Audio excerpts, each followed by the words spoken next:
Okay, so a very pleasant afternoon and of course greetings of peace. Assalamu alaikum to all the participants of this webinar, particularly the students, faculty, members of the university, as well as researchers. Perhaps we have external attendees from various organizations and of course the organizers of this event. Okay, so I'm sure that you are all going to agree that research is really an integral part of our lives. Okay, so it's not just for students, for faculty members, or for scientists, but really for all professionals and non-professionals alike. Okay, so I suppose that's why you are here attending this webinar, because one way or another you are involved in some form of research. Okay, now the importance of research is clearly a no-brainer for all of us. Okay, so research is used to generate knowledge, facilitate learning, or facilitate learning. Research also helps us to understand various issues, okay, various phenomena. If you are a student right now, if you are a faculty member, perhaps you are going to be doing research to test theories or to test hypotheses, okay? And of course, let's not forget, through research, our writing and analytical skills are enhanced, right? So whether we like doing research or not, we cannot deny the fact that it is really important to us nowadays. Okay, now I guess as what I said earlier, you are here attending this webinar because perhaps you are presently conducting a research, or maybe in the near future you will be carrying out research. So I hope that you will be able to learn from me as well as from the other speaker about this afternoon or this webinar's topic. Okay, so before I get to my main topic, which is on survey questionnaire development, let me just tell you something about surveys. So there are basically a lot of research designs, right? I'm sure you are familiar with them. There's even experimental, correlational, qualitative, and quantitative research designs. Now, one of the most commonly used research design is a survey. Okay, I'm sure you are familiar with this one. Maybe you yourself have conducted your own survey research, or perhaps you have been a participant, okay, or a respondent of a research. So by definition, survey research design is a quantitative form of research. Okay, so it is used to describe trends. It could also be used to describe attitudes, behaviors, opinions, beliefs, as well as perceptions. Okay, so conducting an effective survey generally involves the following steps. First, of course, you have to determine your sample. Okay, you have to decide what type of survey you're going to be conducting. That is, will you be using questionnaires or will you be using interviews? Okay, now there is the conduct of the actual survey, and of course analyzing the results, and then writing your write-up already, or your paper pertaining to your findings. Now, I'm sure you're interested to learn more about all these various aspects of survey research, like determining the sample, analyzing of data. But in this afternoon's webinar, we are only going to talk about survey questionnaire development. Okay, so hence my presentation will provide you with a, let's just say, a compilation, okay, of the do's and don'ts for good questionnaire design. Okay, now before I proceed to the main lecture proper, let me just give you a glimpse of what I'll be talking about. So first, we'll be designing a survey questionnaire and highlight its advantages. Then the steps of questionnaire design, and finally some other considerations when you are designing a survey questionnaire. Okay, so all right, so let's start. Now, what is a survey questionnaire. So primarily, a survey questionnaire is an instrument, okay, comprising a set of questions that seek to collect various information from a respondent. Okay, so this information would pertain to demographic information. It could be attitudes, beliefs, perceptions, and others. Okay, now it is used, or it is a document that is used in survey research wherein participants choose answers to questions, or they may be the one to supply or fill in the necessary answer. Okay, so but the question is, when you're conducting survey, you have this option. Okay, will you be doing questionnaires? Will you be using questionnaires to collect your data, or will you just conduct a face-to-face interview? Okay, so is a survey questionnaire a viable or practical option for your research? Okay, now there are definitely a lot of pros and cons, okay, when you are using survey questionnaire. Now, one is dishonesty. Dishonesty can be a problem, right? If you are just using a questionnaire. Now, your respondents may not be 100% honest or 100% truthful, okay, with their answers. Now, it may be because of so many reasons. Maybe they're gonna lie because of social desirability reasons, okay, or perhaps they just want to protect their privacy. Okay, now in using survey questionnaire, there's also a chance that not all questions will be answered. Okay, so unlike with face-to-face interviews, okay, where in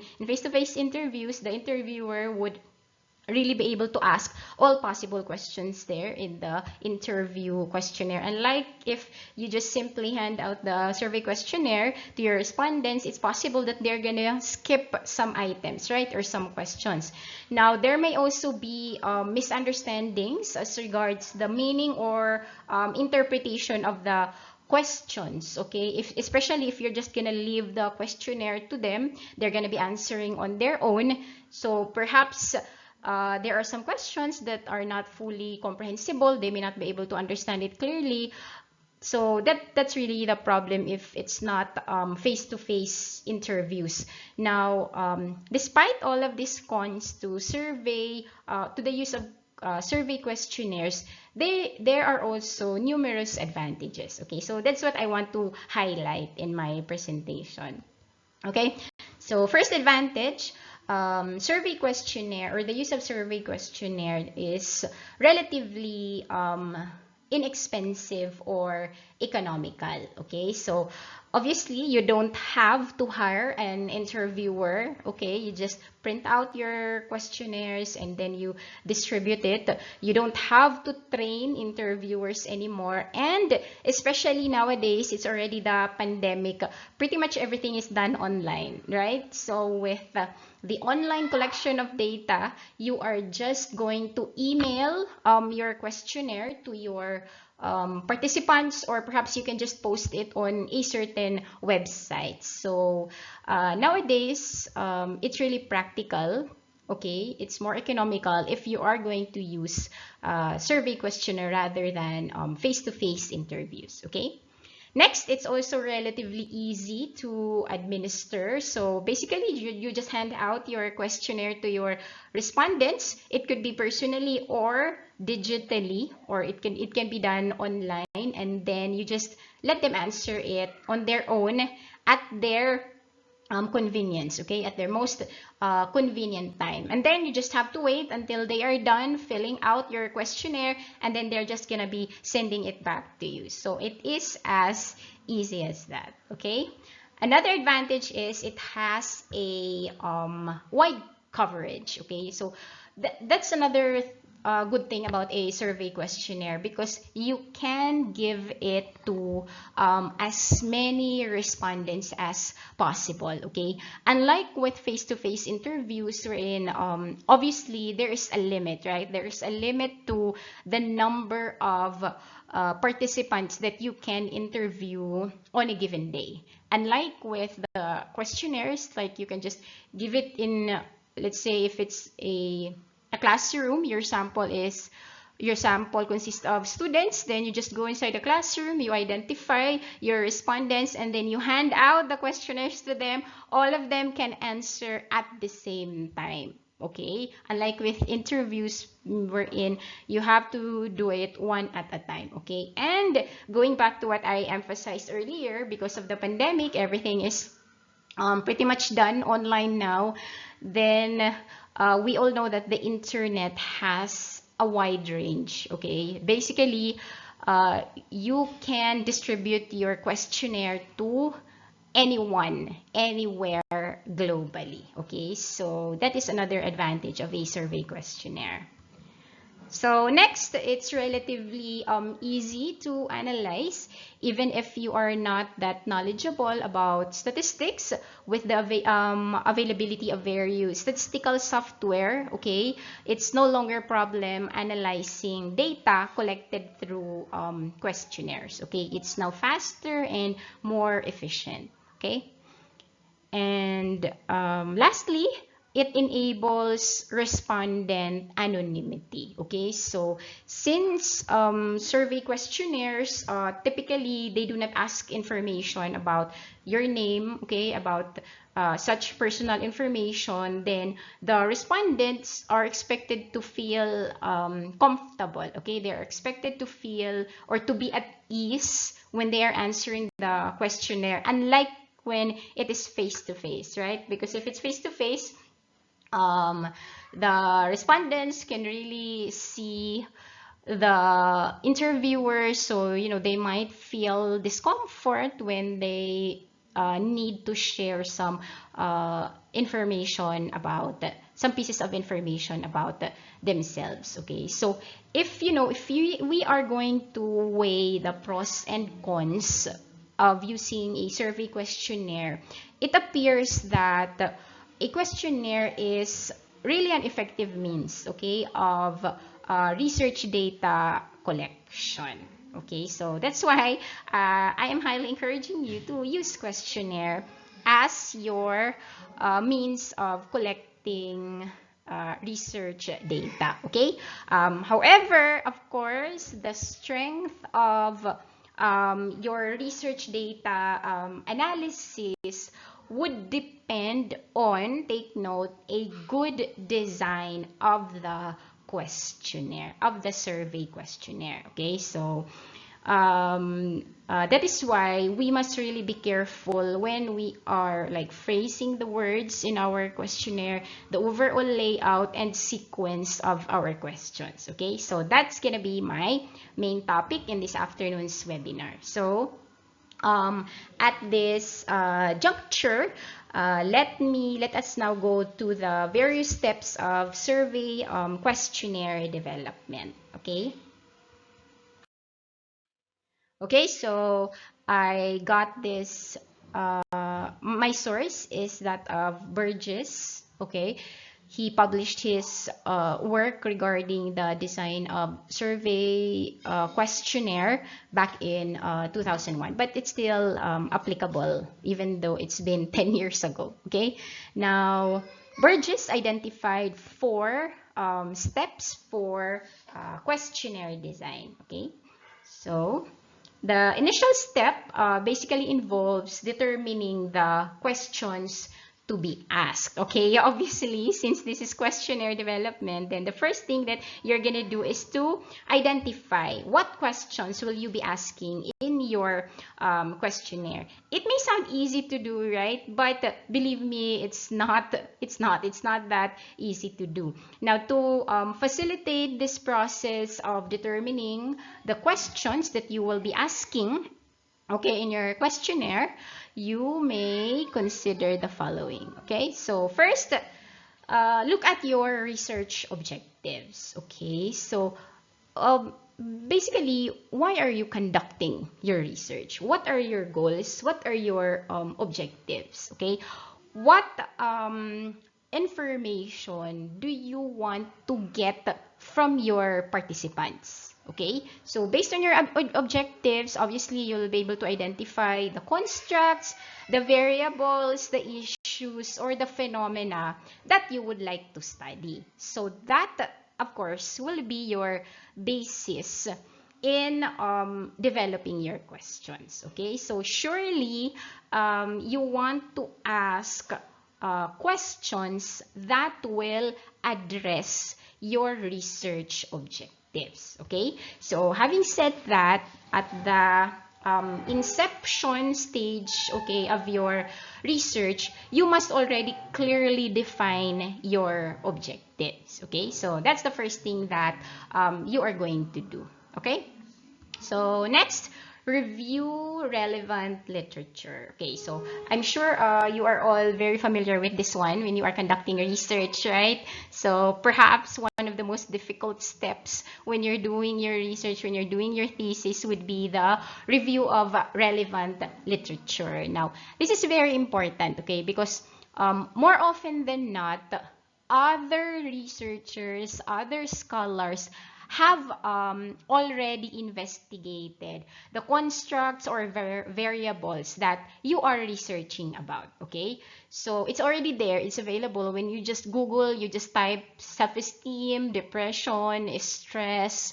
or any other construct, there will already be millions, okay, of articles there, thousands of articles that will appear. So you have, that's the importance of review of related literature. Okay, so if you're going to be reviewing pertinent literature to your study, then it will definitely help you in creating questions that are really relevant to your research goals. Okay, so in fact, it is a common practice to adopt or adapt existing questionnaires. Okay, so that's one thing that you need to check when you are doing your literature review. Okay, check for existing survey questionnaires. Okay, so because if there are already survey questionnaires there used by others, it's already standardized, it has high reliability and validity, then you can simply adopt or adapt, modify the said questionnaire. However, I just want to emphasize, I know a lot of students or even professionals, okay, do not ask permission before using existing questionnaires. Now, that is a big no-no, okay? If you do not want to infringe copyright, okay? So the original developers of these questionnaires or the publishers of these questionnaires have the copyright, okay, have the copyright of these materials. Therefore, please ask permission before using existing questionnaires, okay? Except, of course, if the questionnaire is already in the public domain, okay? It's just available, it's available online, and then it really says there that it is in the public domain, like the DAS 21. It's one of the most commonly used questionnaire in psychological research. It measures depression, anxiety, and stress symptoms. So it's in the public domain already. So you don't have to ask permission. But for other materials, for other survey questionnaires, please do ask permission first. So I always do this. Okay, it's very easy. You just send an email, okay, to the creator of that or the publisher if it's published in a journal or a book, okay, and just wait for the reply. Okay, so basically that's it for our step 1. Okay, determine the questions that you need to ask. So once again, it has to be aligned with your, as you can see here, research objectives, and of course review related literature. Okay. Okay, so let's go to step 2. Now, step 2 involves the actual drafting of the questions. So here, you must first decide on the type of question that you are going to ask. okay, in your survey questionnaire. Okay, so let's start with the first one. We have personal questions. This would pertain to background or demographic characteristics. So I'm sure you're familiar with this one, right? You've probably seen a survey questionnaire. The first set of questions asked would be like the age, gender, ethnicity, religious affiliation, marital status. It could be educational attainment, level of education, how many years have you been working as a faculty member. It could also be like the characteristics of the respondents' parents, like the parents' age, income, um, educational background as well. Okay, so these are usually the first questions asked in the survey questionnaire. Okay, next would be attitudinal questions. So this would pertain to attitudes, perceptions, or beliefs about certain issues. Okay, so usually in an attitudinal question, the question is about how well or how much do you agree or disagree with a certain issue. Okay, so for example, how much do you agree or disagree with the travel restrictions, okay, being imposed during the pandemic? So the answers here are typically strongly disagree, disagree, neither, disagree, nor agree, agree, and strongly agree. Okay, so perhaps you can also ask your respondents questions like, what do you think about transgenders joining the Miss Universe pageant? Okay, so that also measures attitudes or opinions of the respondents. Okay, next would be knowledge. You can also, through your survey questionnaire, you may also be able to measure the level of knowledge of your respondents. So, for example, you may ask them about their knowledge about COVID-19. Okay, so in your survey questionnaire, you can like make a checklist there. You make a list rather. You have a list of, let's say, symptoms or clinical characteristics of COVID-19. Okay, so there's a checklist there, there's a box, and then you will ask now your respondents to identify which of those characteristics in the list are the symptoms of COVID-19. Okay, so that would measure their knowledge about this particular issue. Okay, so you can also ask them about like, what are the causes of global warming? Okay, so this can also measure knowledge about global warming. Okay, so let's go to the next one, would be behavioral. So behavioral questions would solicit information about actions or practices carried out by the respondents. Okay, so once again, in relation to the pandemic that we are experiencing right now, perhaps you can ask your respondents, how frequently do you wear mask? Do you wear face mask when going outside the house? Okay, so the responses could be always, often, sometimes, rarely, never. Okay, so it clearly measures behaviors. Or perhaps you can ask, do you attend public gatherings in this time of pandemic? So this one, it can simply be answered by yes or no.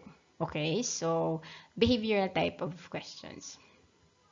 Next, you may also include certain sensitive questions. Okay, so sensitive questions, it could be very personal. For example, asking the respondent about his or her sexual life. Okay, like, at what age did you first engage in sexual intercourse? So that is a sensitive question, right? Like the participants may not be comfortable answering that question. That's why it's sensitive. Or you may be asking about illegal behaviors, okay? Like, do you use drugs? Okay? How often do you consume marijuana? Okay, that's another sensitive question.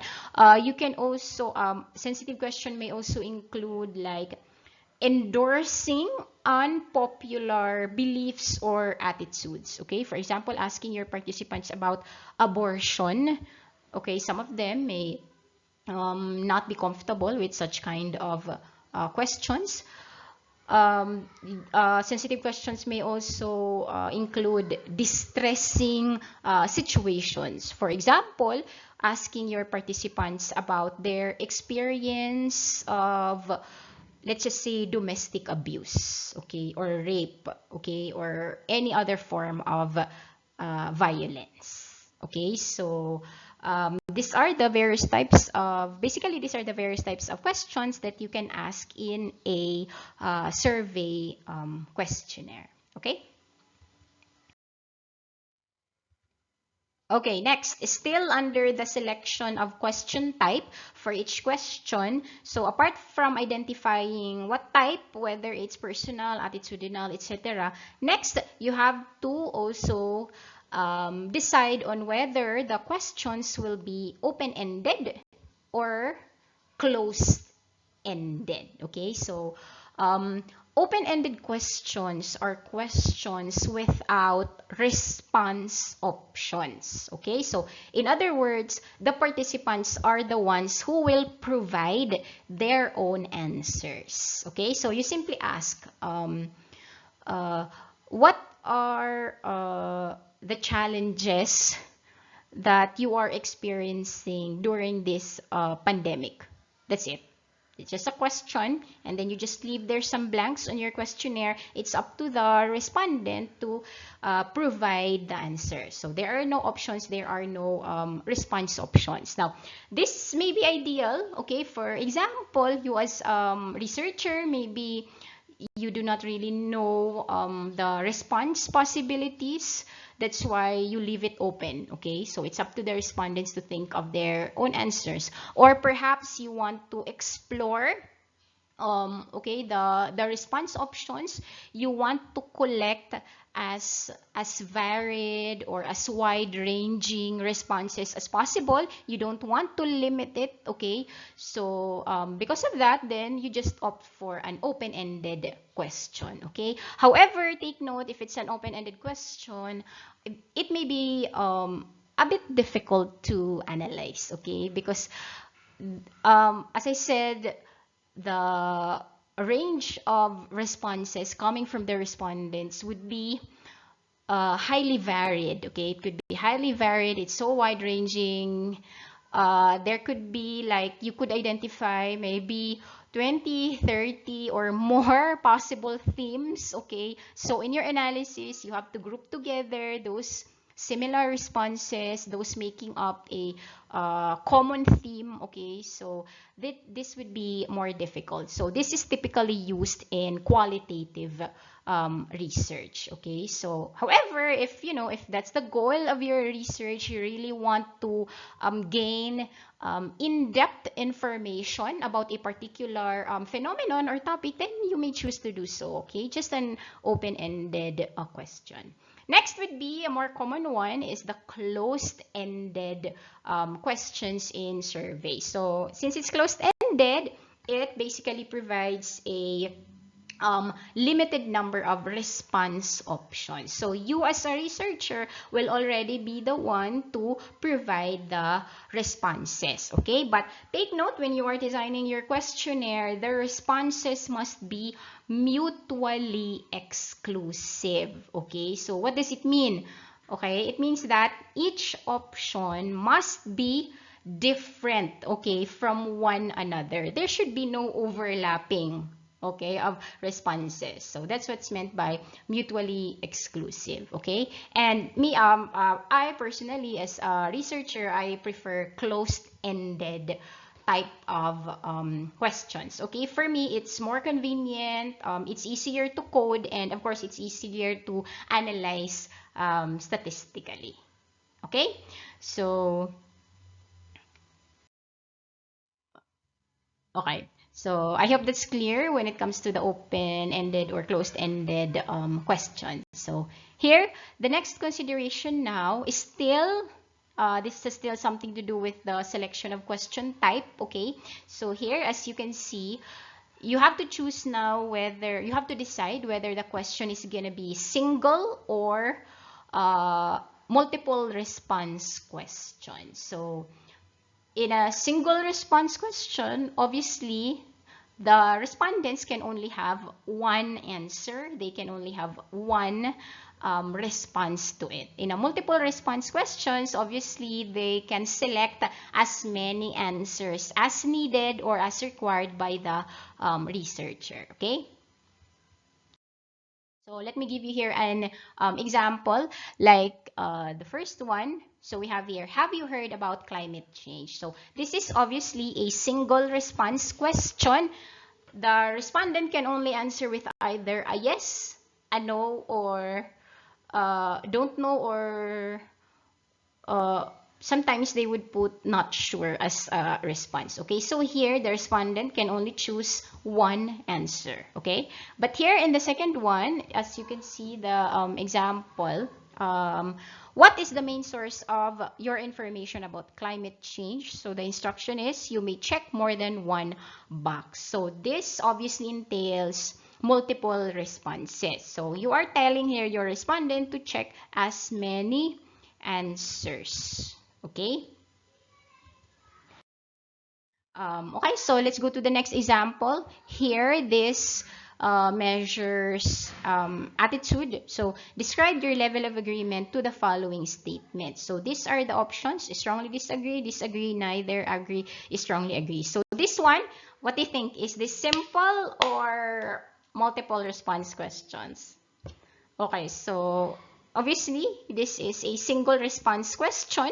Okay, for your attitude, you can just choose which one.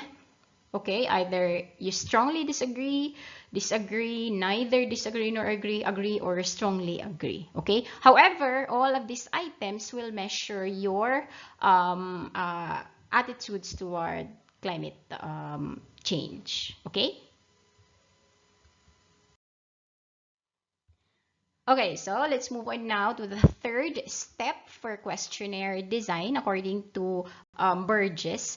So decide on question wording. So this is very important, okay? You have to make sure that your respondents would be able to comprehend your questions. You also want to make sure that your respondents would be comfortable in answering your questions. Okay, so there are a lot of do's and don'ts here when you are deciding on your question wording. Okay, so let's start with the first one. Avoid vague or um, ambiguous questions. Okay, so is online learning effective? So what do you think of this question? Is online learning effective? It's a bit vague, right? It's a bit ambiguous. What do you mean by effective? Effective in what sense? Okay? So we can fix this. Instead of simply asking, is online learning effective? Maybe you can ask, does online learning help you in understanding the material or lesson? Okay? So this can be answered by yes, no, or don't know. Okay? So if you compare them, this is less ambiguous, right? This is unambiguous. Unlike with this one, effective. Effective. What do you mean by effective? Okay, it's not really clear. Effective in what sense? Okay. Another is, you can state it in this way, another measure of online learning effectivity. How often do you receive feedback from your teachers using online learning platform? Okay, so if you compare this question with these two, the first one is really a bit vague, okay? We have different definitions of effectivity, okay? So the participant may able to not answer it accurately, so you might as well fix this line of questioning, okay? So avoid vague questions. Okay, next, avoid double barreled question. So what is this double-barreled question? Okay, let me show you an example. Do you believe online learning and face-to-face classes are useful for gaining clearer knowledge about the material? Okay, so I want you to look at this question. What's wrong with this? Okay, so double-barreled means the question has two or more questions. Okay, so here you're asking the respondent if online learning is useful for gaining clearer knowledge about the material. You are also asking the respondent if face-to-face classes are useful for gaining clearer knowledge about the material. Okay, now this is not an appropriate way of phrasing your question, because what if your respondent has different beliefs about this too? What if for your respondent, online learning is useful, but face-to-face class is not useful? So your respondent may have two different answers. Okay, so what you can do here is you separate. Ask your respondent first about online learning's usefulness, and then in the next item, ask your respondent again about the usefulness of face-to-face classes. Okay, so don't combine the two questions there because it could be confusing. Okay. So next, another example of a double-barreled question. How satisfied are you with Google Classroom and Facebook Social Learning Group as online learning platforms? So once again, you're asking here two questions, okay? What if the respondent is satisfied with Google Classroom but dissatisfied with Facebook Social Learning Group? But how will he or she be able to answer that? Because you combine the two there. Okay, so that's it. Basically, avoid two or more questions within one question or item in your survey questionnaire. Okay. Okay, next is avoid double negative questions. So what is this double negative questions? I don't scarcely use Facebook. Don't is negative, scarcely is also negative. So if you're gonna answer these, okay, what does it mean? I don't scarcely use Facebook. Okay, so instead you can ask, how often do you use Facebook? Okay, so it can simply be answered by always, often, sometimes, rarely, never. Okay.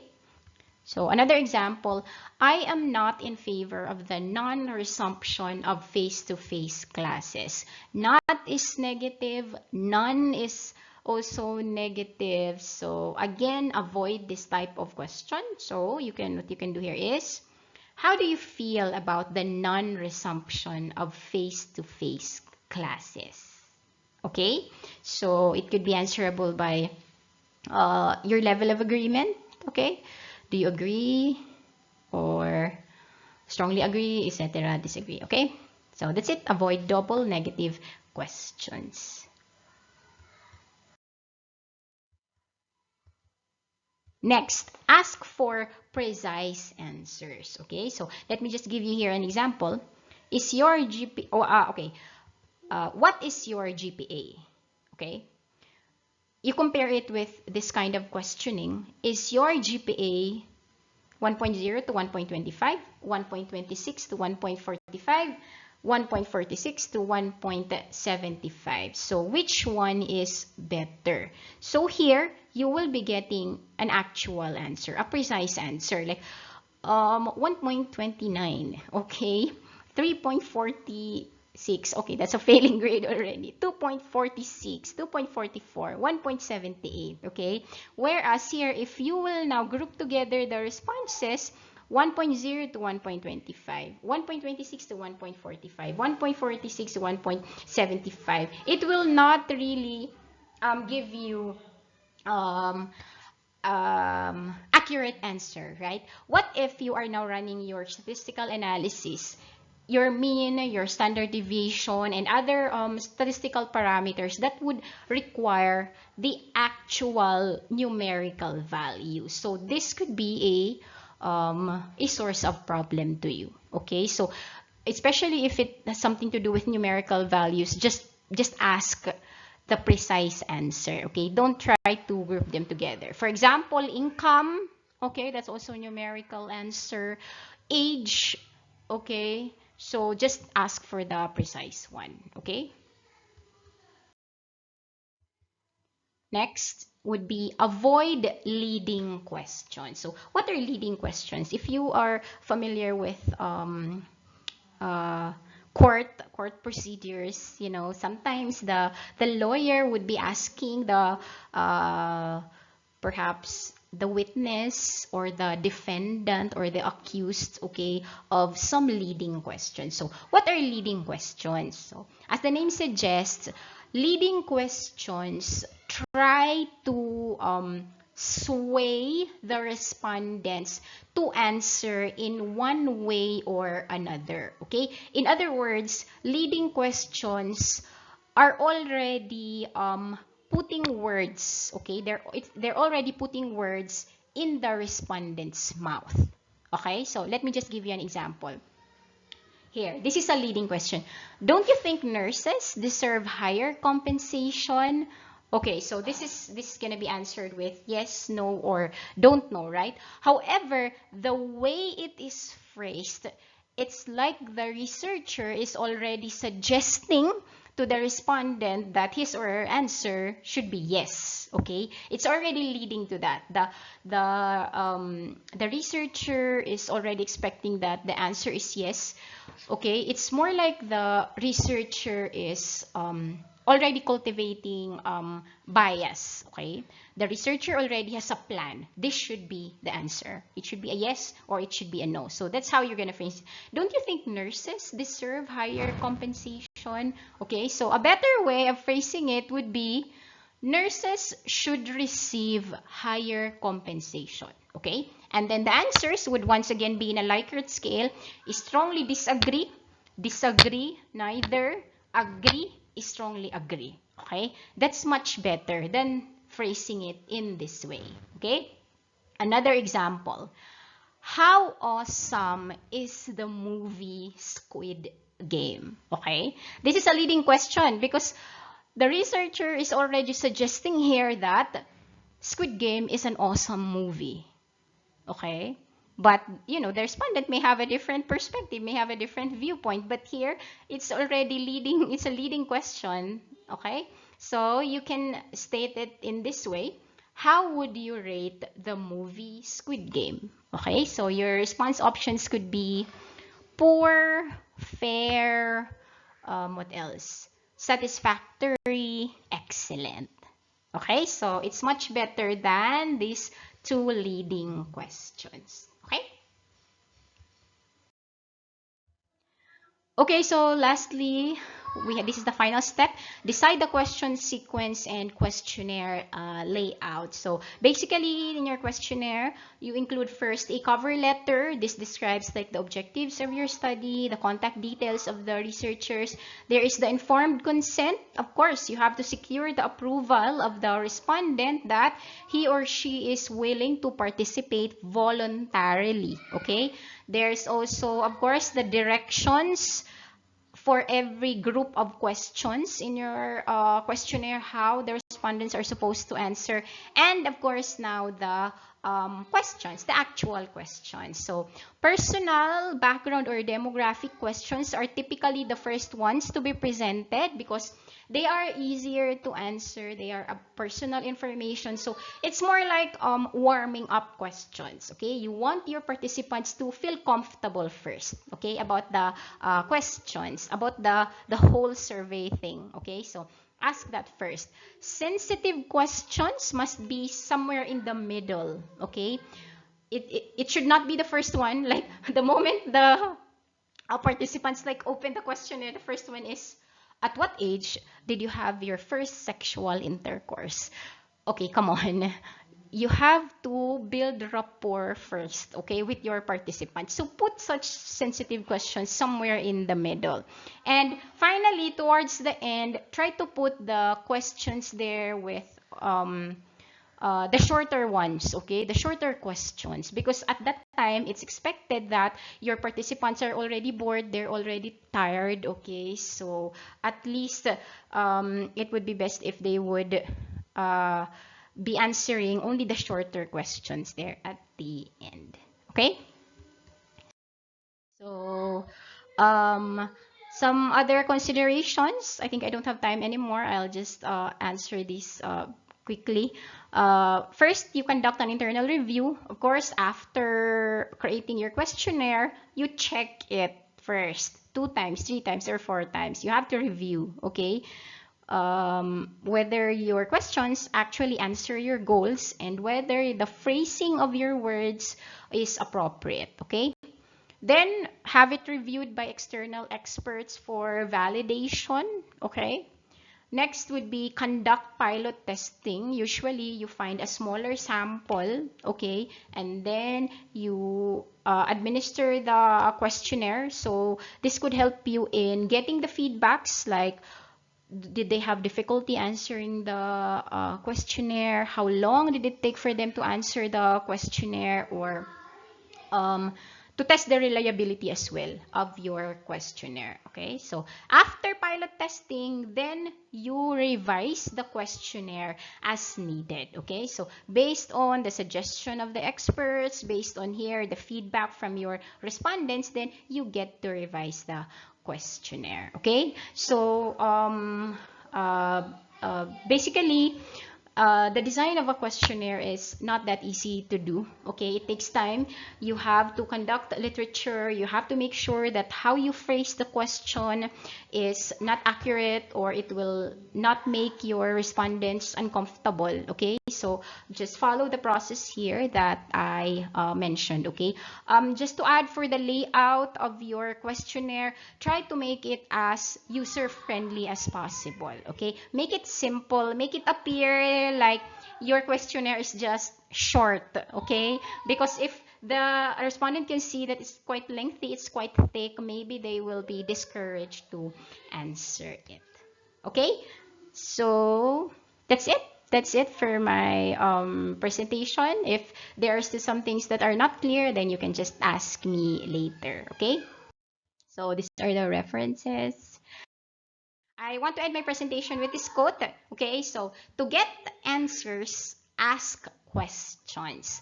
But to get good answers, ask good questions. Okay? So with this, I'm gonna end my presentation. So I hope you learned something about how to design a survey questionnaire. Okay, so thank you for listening.